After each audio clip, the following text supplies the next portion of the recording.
மாண்புமிகு இயற்கை வளங்கள் துறை அமைச்சர் அவர்கள் பதிலுரை.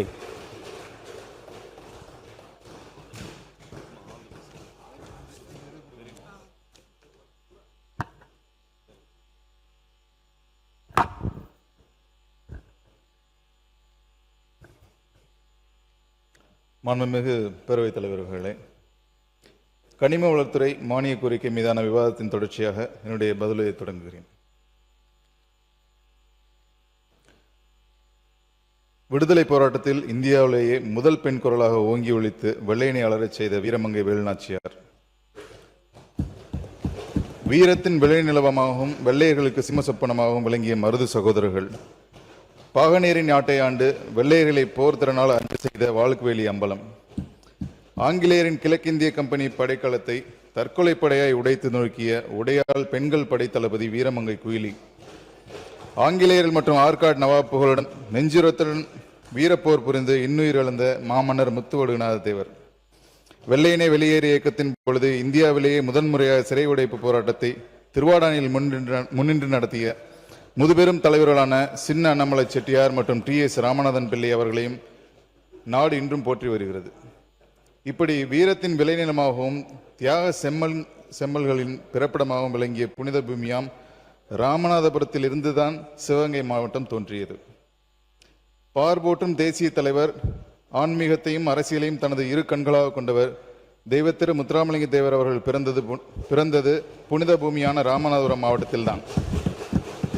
உலக நாடுகளுக்கே இந்தியா ஒரு வல்லரசு என்று பறைசாற்றும் அக்னி ஏவுகணை சோதனையை வெற்றிகரமாக நிறைவேற்றி இந்தியாவின் ஏவுகணை மனிதர் என்ற சிறப்பு பெற்ற முன்னாள் மேதகு இந்திய ஜனாதிபதி திரு அப்துல் கலாம் ஐயா அவர்கள் பிறந்ததும் அதே மண்ணில்தான்.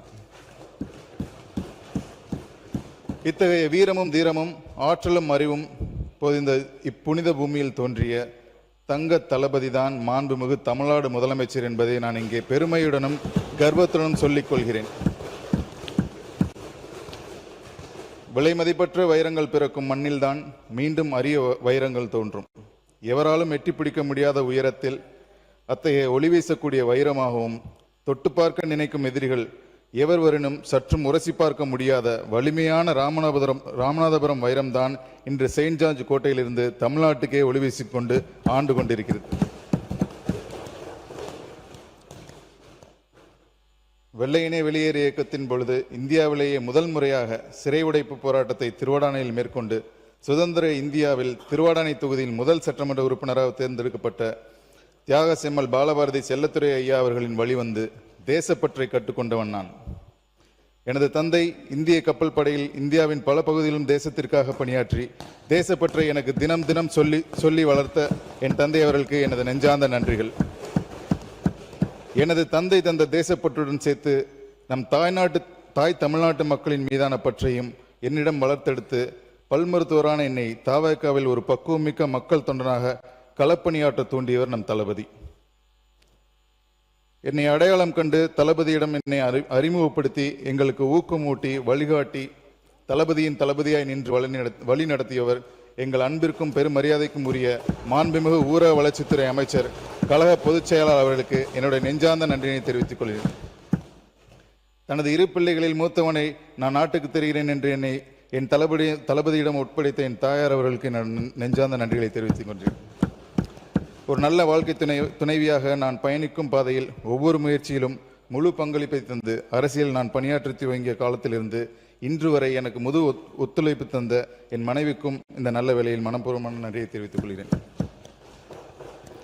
இன்றும் கூட்டு குடும்பமாக வாழும் எனது குடும்ப உறுப்பினர்கள் அனைவருக்கும் எனது நன்றியை தெரிவித்துக் கொள்கிறேன்.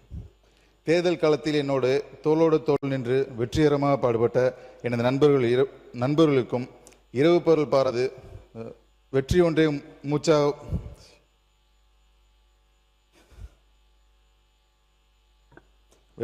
மூச்சாக ஓய்வில்லாமல் உழைத்த கழக நிர்வாகிகளுக்கும் எனது நன்றியை தெரிவித்துக் கொள்கிறேன். காரைக்குடி தொகுதி மக்களிடம் எனக்காக வாக்கு சேகரிக்க நகருக்குள் தளபதி நுழைந்த செய்தி கேட்டு அண்ணன், தம்பி, அக்கா, தங்கை, அப்பா, அம்மா, எனது நம்ம தங்க தளபதியின் வெற்றி உறவுகள் அலைகடல் என திரண்டு வந்து ஆர்ப்பரித்த கூட்டத்தின் முன் தங்கள் பொற்கரங்களால் என் கரங்களை பற்றி உயர்த்திய கணமே வெற்றி உறுதி செய்யப்பட்டு விட்டது என்பதை நானும் உணர்ந்தேன், மக்களும் உணர்ந்தார்கள். உங்களின் தம்பியை வீழ்த்த அங்கு அத்தனை சூழ்ச்சியல் செய்தும் உங்கள் பிரச்சார வாகனம் புதிய பேருந்து நிலையம் அருகில் உள்ள ரவுண்டானா அருகில் ஒரு சுற்று வந்த போதே சூறைக்காற்றில் பறக்கும் கூரை போல் என்னை சுற்றி பின்னப்பட்ட சூழ்ச்சியில் கலைந்து போனது எனது வெற்றியும் உறுதியானது.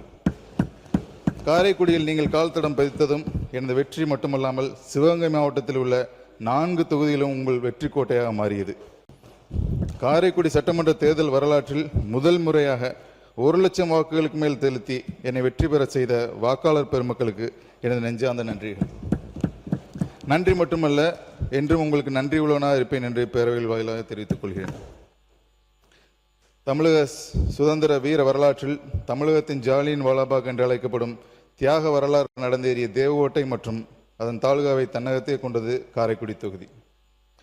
கம்பீரமான வீடு, காரசாரமான உணவு, வெள்ளை பணியாரம் போல் மனம், வெளிநாடுகள் பொருளீட்டிய தமிழ் இனம், கடவுளுக்கே பசி எடுக்கும் காரைக்குடி சாப்பாடு, கண்டாலே பசியந்தும் காரைக்குடி பலகாரம், வீட்டிற்கு வண்ணம் சேர்க்கும் ஆத்தங்குடி டைல்ஸ், விளக்கென்றால் புகழ்பெற்ற அரியக்குடி அகல் விளக்கு, கண்ணியமிக்க பெண்ணியத்திற்கு பெருமை சேர்க்கும் காரைக்குடி கந்தாங்கி சீலை வகைகள், கோபுரத்தில் தமிழை ஏற்றி வைத்து தமிழ்தாய்க்கு என்று தமிழகத்தில் தனிக்கோவில் அமைத்த ஊர் எங்கள் காரைக்குடி. கல்விக்கு கொடை கொடுத்து காரைக்குடி கல்விக்குடியாக மாற்றிய வள்ளல் அழகப்ப செட்டியார் மற்றும் உலக புகழ் பெற்ற கவிஞர் கண்ணதாசன் அவர்கள் பிறந்ததும் காரைக்குடி தான். இவ்வாறு பல்வேறு பெருமைகளுடைய காரைக்குடி தொகுதியை முதலில் அமைச்சர் தொகுதி என்னும் அந்தஸ்துக்கு உயர்த்தி எனக்கு அமைச்சர் பதவியும் வழங்கி அழகு பார்த்து கொண்டிருக்கும் அருமை தலைவர் முதல்வர் அவர்களுக்கு மீண்டும் என் நெஞ்சத்திலிருந்து கோடி நன்றிகளை தெரிவித்துக் கொள்கிறேன்.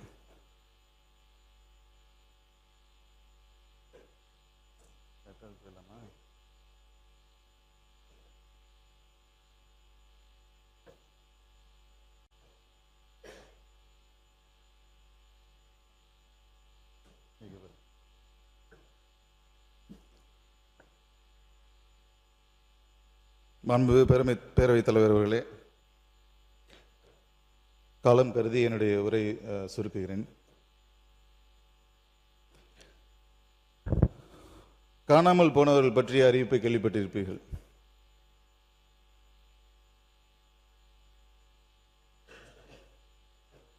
காணாமல் போன மலைகளை பற்றி கேள்விப்பட்டிருக்கீங்களா?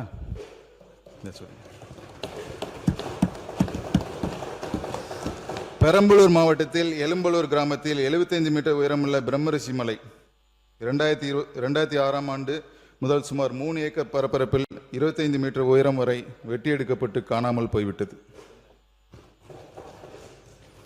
பெரம்பலூர் மாவட்டத்தில் அறநெறை கிராமத்தில் 90 மீட்டர் உயரமுள்ள கோனாரிபாளையம் மலை 2004ஆம் ஆண்டு முதல் சுமார் 8 ஏக்கர் பரப்பரப்பில் வெட்டி எடுக்கப்பட்டு காணாமல் போயிடுச்சு. பெரம்பலூர் மாவட்டத்தில் செங்குணம் கிராமத்தில் 25 மீட்டர் உயரமுள்ள செங்குணம் மலை 2026ஆம் ஆண்டு முதல் சுமார் 7 ஏக்கர் பரப்பில் 20 மீட்டர் வெட்டி எடுக்கப்பட்டு காணாமல் போயிடுச்சு. மதுரை மாவட்டம் கீழவளவு கிராமத்தில் 25 ஏக்கர் பரப்பில் 50 மீட்டர் உயரத்தில் ஒரு சர்க்கரை பெரு மலை இருந்திருக்கு. ஆனால் 2003க்கு அப்புறம் அந்த மலையில் 7.5 ஏக்கர் காணாமல் போயிடுச்சு.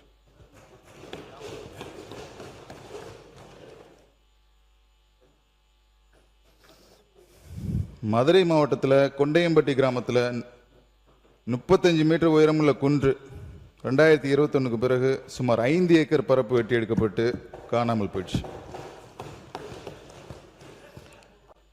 திருப்பத்தூர் மாவட்டத்தில் ஆம்பூர் பேட்டை கிராமத்தில் 10 மீட்டர் உயரமுள்ள குன்று 2024ஆம் ஆண்டு முதல் சுமார் 2 ஏக்கர் பரப்பு வெட்டி எடுக்கப்பட்டு காணாமல் போயிடுச்சு.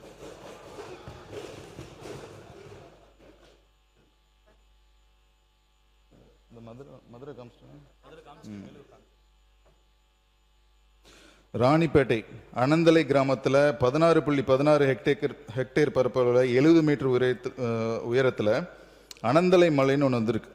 ஆனால் 1998க்கு அப்புறம் இந்த மலையை காணாமல் போயிடுச்சு. கோயம்புத்தூர் மாவட்டத்தில் முத்தூர் கிராமத்தில் 4 ஏக்கர் பரப்பளவில் 6 மீட்டர் உயரத்தில் குன்று ஒன்று இருந்திருக்கு.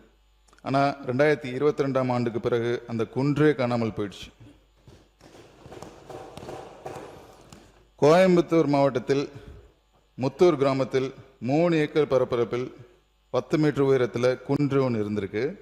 ஆனால் 2022ஆம் ஆண்டு முதல் இந்த குன்றே காணாமல் போயிடுச்சு. தென்காசி மாவட்டத்தில் அரியநாயகிபுரம் கிராமத்தில் 7.5 ஏக்கர் பரப்பளவில் 50 மீட்டர் உயரத்தில் கோணமலை இருந்திருக்கு.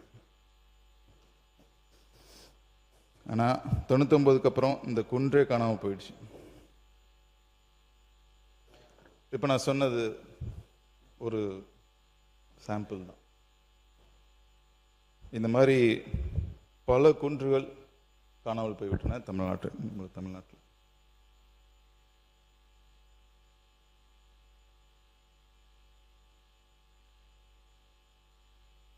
இந்த காணாமல் போன மலைகள் எல்லாமே சுமார் 320 கோடி ஆண்டுகள் பழமை வாய்ந்தது. 320 கோடி ஆண்டுகள் அப்படின்னா இருக்கு. தமிழ்நாடு ஃபுல்லா சொல்லிட்டு இருக்கேன். உங்களுக்கு காமிச்சது சாம்பிள்.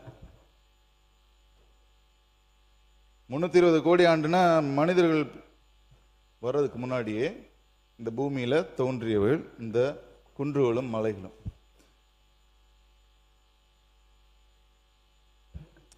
ஆற்று மணலுக்கு மாற்றாக கொண்டு வரப்பட்ட எம்சாண்ட் தேவை அதிகமானதால் நிறைய தரமற்ற கலப்பட எம்சாண்ட் விற்பனை செய்யப்படுகிறது. இது எதுக்காக இந்த மலையெல்லாம் காண போயிருக்குன்னா, அந்த கடந்த ஒரு 10 வருஷமா ஆற்று மணல் எடுக்கிறதுல சிக்கல் வந்ததுனால எம்சாண்டுக்காக பல மலை அரைத்து பொடியாக்கப்பட்டு விட்டன. அதாவது 250 வருஷம் வயசு உள்ள ஒரு மலை 1 வருஷத்துலேருந்து 3 வருஷத்துக்குள்ள கம்ப்ளீட்டாக வெட்டி எடுக்கப்பட்டு மண்ணாக்கப்பட்டிருக்கு.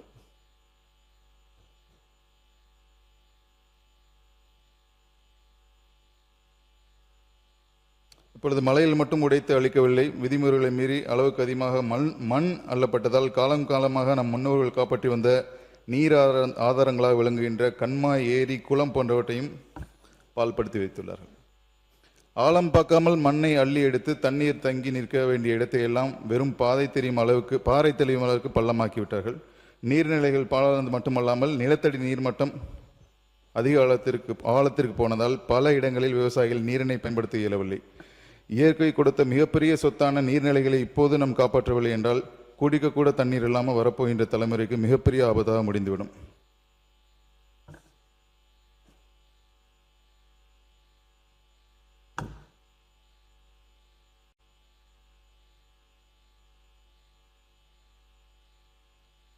இயற்கை வளமான மலையை அழித்து செயற்கை மணலை தயாரிப்பதை குறைத்து வாய்ப்புள்ள பகுதிகளில் இயற்கையாக படியும் ஆற்று மணலை முறையாக அரசு நிறுவனத்தின் மூலம் அகழ்ந்தெடுத்து பொதுமக்களுக்கு குறைந்த விலையில் கிடைத்திட அரசு உரிய நடவடிக்கை எடுத்து வருகிறது.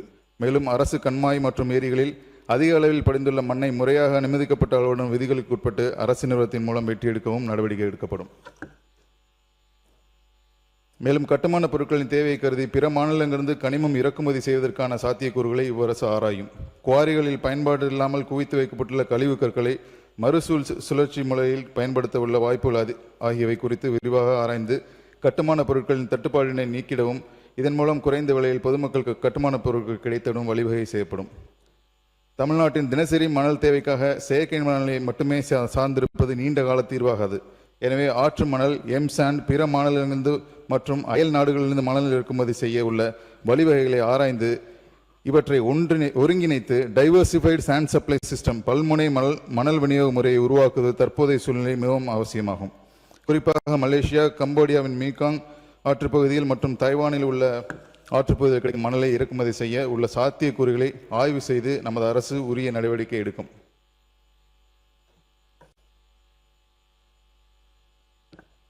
மாண்புமிகு தமிழக முதல்வரின் உத்தரவின்படி எடுத்த நடவடிக்கைகள் காரணமாக 2026-27 ஏப்ரல் முதல் ஜூலை வரை சென்ற வருடத்தை விட 4.75% அதிகமாக ரூபாய் 1481 கோடி ரூபாய் வருவாய் ஈட்டப்பட்டுள்ளது.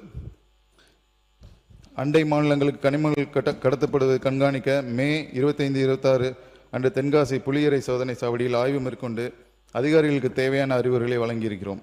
அனுமதி இல்லாமல் கனிமங்கள் கடத்துவதை தடுக்க அரசு எடுத்த தீவிர நடவடிக்கையால் இந்த ஏப்ரல் முதல் ஆகஸ்ட் வரை 2210 வாகனங்களை பிடித்து 1954 எஃப்ஐஆர் பதிவு செய்யப்பட்டுள்ளது. இது கடந்த வருடத்தை விட 34.9% உயர்வாகும்.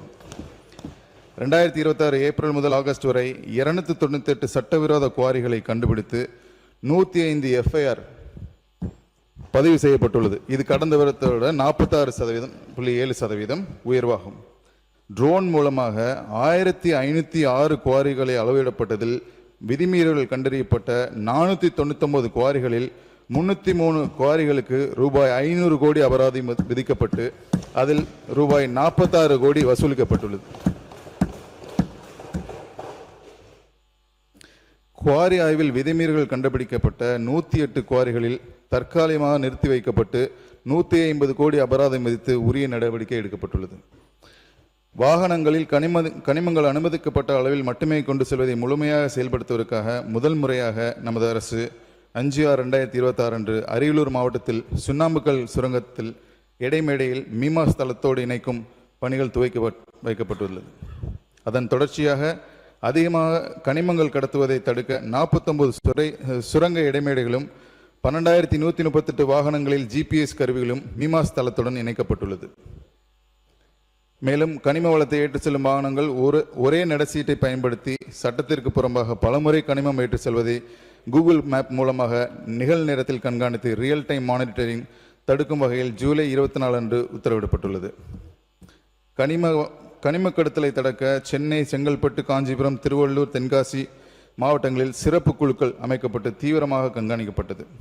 நிதிநிலை அறிக்கையில் தெரிவித்தவாறு பெரம்பலூர் மற்றும் புதுக்கோட்டை மாவட்டங்களில் கிரானைட் தொழிலை வளர்க்கும் நோக்கில் கிரானைட் பாலிஷிங் மற்றும் வடிவமைப்பு மையங்கள் நிறுவுவதற்கான விரிவான திட்ட அறிக்கை தயாரிக்கப்படும். சுரங்கம் மற்றும் குவாரி பணிகளால் பாதிக்கப்பட்ட பகுதிகளில் வாழும் மக்களின் நலன் மற்றும் வாழ்வாதாரத்தை மேம்படுத்துவதற்காக மாவட்ட கனிம அறக்கட்டளை நிதியிலிருந்து 5025 திட்டங்கள் ரூபாய் 1532 கோடி மதிப்பில் செயல்படுத்தப்பட்டுள்ளன. முறையான சுரங்கத்தில் தமிழ்நாட்டில் முக்கியமான பெருங்கனிமங்களான சுண்ணாம்புக்கல், மேக்னசைட், குவார்ட்ஸ், பழுப்பு நிலக்கரியில் இருந்து கடற்கரை மணலில் கிடைக்கும் கார்னட், எல்மினைட் போன்ற அணுக்கனிமங்கள் உள்ளிட்ட நிறைய வளங்கள் இருக்கிறது. அது மட்டும் இல்லாமல் கிராஃபைட், இயற்கை எரிவாயு, எண்ணெய் என பல அரிய வகை கனிமங்களும் நமக்கு கிடைக்கிறது. அதேபோல் சிறு கனிமங்களில் கருப்பு மற்றும் பலவண்ண கிரானைட், சாதாரண கல், ஜல்லி, சிலிக்கா, மணல், மண், சரளைக்கல் என கட்டுமான பணிகளில் தேவையான அனைத்தும் நம் தமிழ்நாட்டு மக்களுக்கு கிடைக்கிறது. நாம் இன்றைக்கு பயன்படுத்துகின்ற இயற்கை வளங்கள் நம் முன்னோர்கள் நமக்கு விட்டு சென்ற சொத்து. அதை அழியாமல் பாதுகாத்து அடுத்த தலைமுறைக்கு எடுத்துக்கொண்டு சேர்க்க வேண்டியது நம்ம ஒவ்வொருவரின் கடமையாகும். இன்றைக்கு நம் வாழ்ந்தால் போதும் என்று நினைக்காமல் எதிர்கால சந்ததிக்கு வளமான நிலமும் சுத்தமான தண்ணீரும் கிடைக்க வேண்டும் என்ற பொறுப்புணர்வோடு செயல்படுவோம். பேராசைப்பட்டு பூமியை ஆழமாக தோண்டாமல் அரசால் அனுமதிக்கப்பட்ட அளவுக்கு மட்டும் கல், மண், மணலை எடுக்க வேண்டும் என்கிற செய்தியை மக்களிடம், தொழிலாளர்களிடம் கொண்டு சேர்க்க மாண்புமிகு முதலமைச்சர் அவர்களின் ஆணைப்படி 11/6/2026 அன்று குவாரி உரிமையாளர்கள், லாரி உரிமையாளர் மற்றும் செங்கல் சூளை உரிமையாளர்களின் சங்கங்களுடன் ஆலோசனை கூட்டம் நடத்தப்பட்டது. குவாரி உரிமையாளர்கள் இயற்கை தந்த கனிம வளங்களை அளவுக்கு அதிகமாக சுரண்டாமல் சட்ட விதிகளுக்கு உட்பட்டு அனுமதிக்கப்பட்ட அளவுக்கு மட்டும் கனிமங்களை வெட்டி எடுத்து லாரிகளில் ஏற்று செல்ல வேண்டும். தூசி, அதிக சத்தம், நிலத்தடி நீர் பாதிப்பு ஆகிய மாசுபாடுகள் இன்றி சுற்றுச்சூழலை பாதுகாத்து கனிமங்களை வெட்டி எடுக்க வேண்டும். பெருநிறுவன சமூக பொறுப்பு CSR நிதியை பயன்படுத்தி உள்ளூர் மக்களுக்கு தரமான சாலை வசதி, சுத்தமான குடிநீர், மரக்கன்றுகள் நடுவது போன்ற கிராம மேம்பாட்டு பணிகளை செய்ய முன்வர வேண்டும். இப்படி சுற்றுச்சூழலையும் மக்களையும் மையமாக வைத்து கிராம மக்களின் முழு ஒத்துழைப்போடு கனிம வளங்களை முறையாக பயன்படுத்த குவாரி உரிமையாளர்களிடம் தெளிவாக அறிவுறுத்தப்பட்டுள்ளது. அரசு அனுமதித்த நடைச்சீட்டை பயன்படுத்தி லாரிக்கு மேல் தார்ப்பாய் கொண்டு மூடி அனுமதிக்கப்பட்ட பாதையில் மட்டும் கனிமங்களை கொண்டு செல்ல வேண்டும். லாரி ஓட்டுநர்கள் மது அருந்திவிட்டு வேகமாகவோ கவனக்குறைவோ வாகனம் ஓட்டக்கூடாது என அறிவுறுத்தப்பட்டது. விதிமீறல்களில் ஈடுபட்ட வாகனங்கள் பறிமுதல் செய்யப்பட்டு அபராத நடவடிக்கை எடுக்கப்பட்டுள்ளதால் தற்போது அதிக பாரம் ஏற்றி செல்வது பெருமளவில் கட்டுக்குள் கொண்டு வரப்பட்டுள்ளது என்பதை பெருமையோடு சொல்லிக் கொள்கிறோம். அது மட்டுமல்லாமல் மக்களுக்கு எந்தவித பாதிப்பும் இல்லாமல் கட்டுமான பொருட்கள் தங்குதடைந்து கிடைத்திட தகுதியான நபர்களுக்கு குவாரி உரிமங்களை விரைவில் வழங்கிட நடவடிக்கை எடுத்து வருகிறோம். இதனால் கட்டுமான பொருட்கள் தேவை பூர்த்தியாவதோடு புதிய குவாரிகள் அரசுக்கும் கூடுதல் வருவாய் கிடைக்கும். நமது மாநில வளங்களை அண்டை மாநிலங்களுக்கு அளவுக்கு அதிகமாக கொடுத்தால் நமது மாநில தேவைக்கு அண்டை மாநிலங்களுடன் கையேந்த நிலை ஏற்படும். இந்நிலையை தடுத்திட வளங்களை சரியாக தேவை பயன்பாடு அடிப்படையில் சமநிலை மேலாண்மை செய்தல் அவசியம்.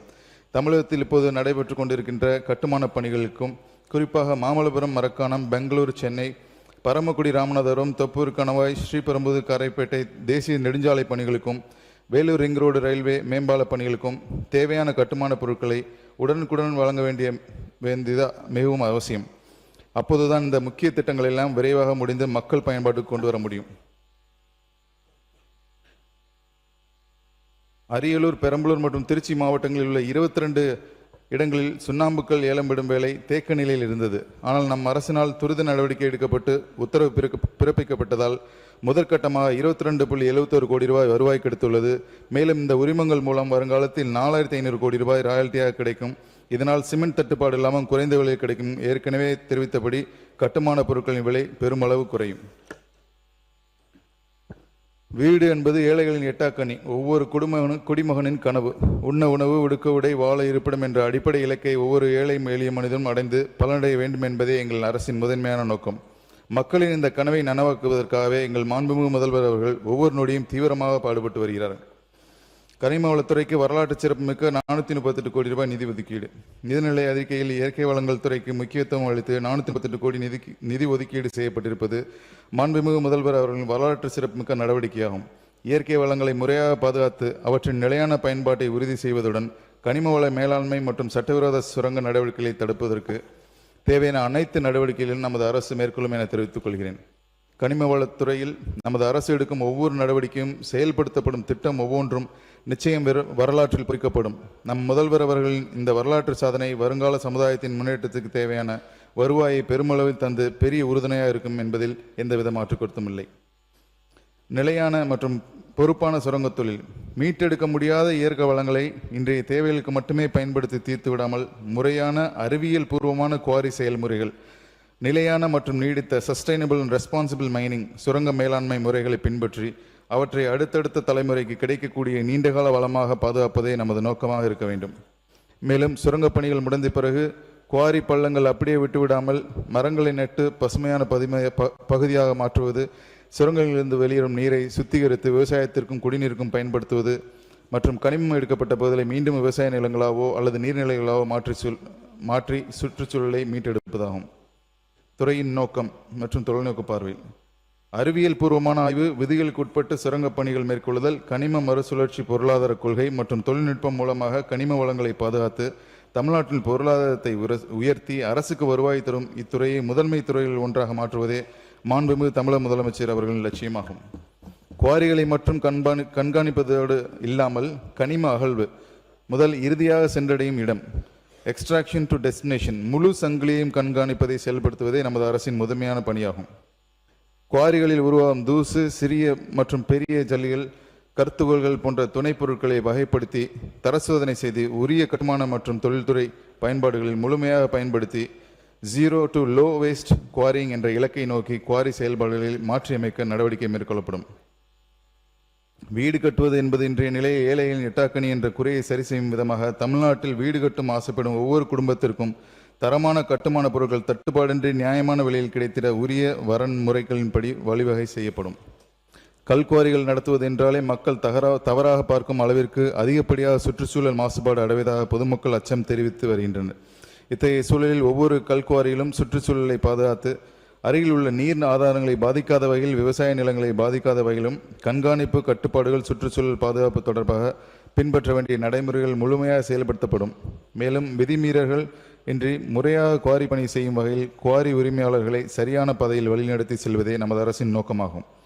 முறையான குவாரி பணிகள் மூலம் கனிம பொருட்கள் உற்பத்தி செய்யப்பட்டு அரசு மற்றும் தனியார் தேவைகளின் அடிப்படையில் அரசால் உற்பத்தி தேவை சமநிலை மற்றும் தட்டுப்பாடற்ற விநியோகம் உறுதி செய்வதே அரசின் தலையாய கடமையாகும்.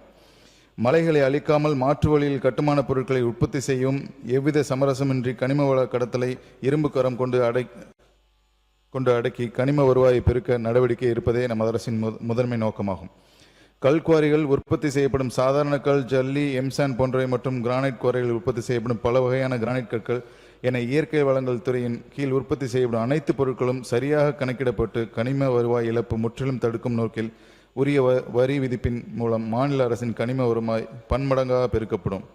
மீண்டும் சொல்கிறோம், கனிம வளம் இயற்கை நமக்கு அளித்த பெரும் கொடையாகும். அதை நாம் அழிய விடாமல் பாதுகாப்பாக அடுத்த தலைமுறைக்கு கொண்டு சேர்க்க வேண்டியது நம்முடைய தலையாய கடமையாகும்.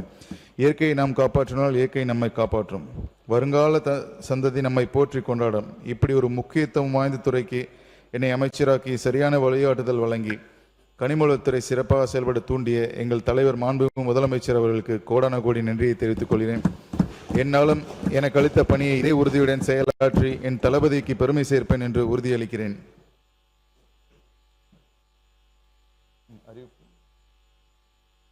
அறிவிப்புகள்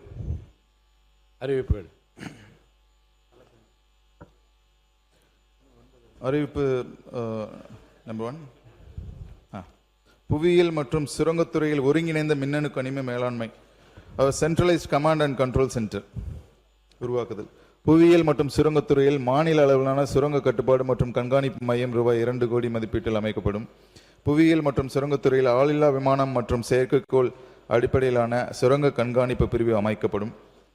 தமிழ்நாடு கனிம வள மேம்பாட்டுக் கழகம் limited, Tamil Nadu minerals resource development corporation limited என்ற பெயரில் புதிய பொதுத்துறை நிறுவனம் அமைக்கப்படும். புவியியல் மற்றும் சுரங்கத்துறை இயக்குநரகத்தில் கண்காணிப்பு பிரிவு அமைக்கப்படும். காஞ்சிபுரம் மாவட்டம் திருப்பெரும்புதூர் வட்டம் குண்டுபெரும்பேடு மற்றும் வெள்ளரை கிராம ஏரியில் 60 கோடி ஆண்டுகள் பழமையான தாவர புதைப்படிமங்களை பாதுகாக்க தாவர புதைப்படிம பூங்கா அமைக்கப்படும்.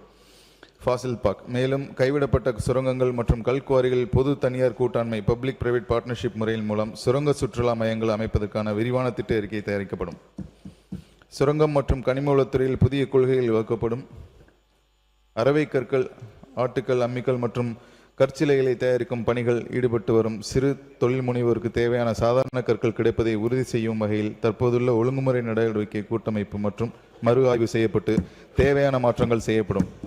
பொதுமக்கள் மற்றும் கனிமம் சார்ந்த தொழில் முனைவோருக்கு உதவிட குறை தீர்ப்பு மையம் புவியியல் மற்றும் சுரங்கத்துறை இயக்குநரகத்தில் அமைக்கப்படும்.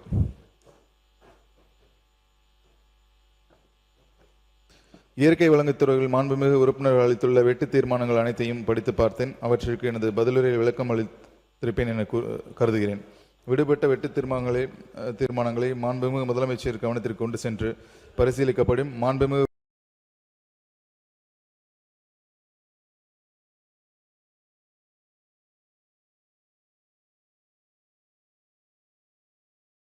உறுப்பினர்கள் அளித்துள்ள வெட்டு தீர்மானங்களை திரும்ப பெற்றுக் கொள்ளுமாறு கேட்டுக்கொள்கிறேன். விவாதம் முடிவுற்றது. இப்போது வாக்கெடுப்பு. மானிய கோரிக்கை 55 இயற்கை வளங்கள் துறை. இல்லை, நிறைய பேர் கேட்குறீங்க. இயற்கை வளங்கள் துறை வெட்டு தீர்மானம் வெளியேற்றப்பட அறிய விரும்புகிறேன். வெட்டு தீர்மானம் அனைத்தும் பேரவையின் அனுமதி திரும்ப பெறப்படுகின்றன.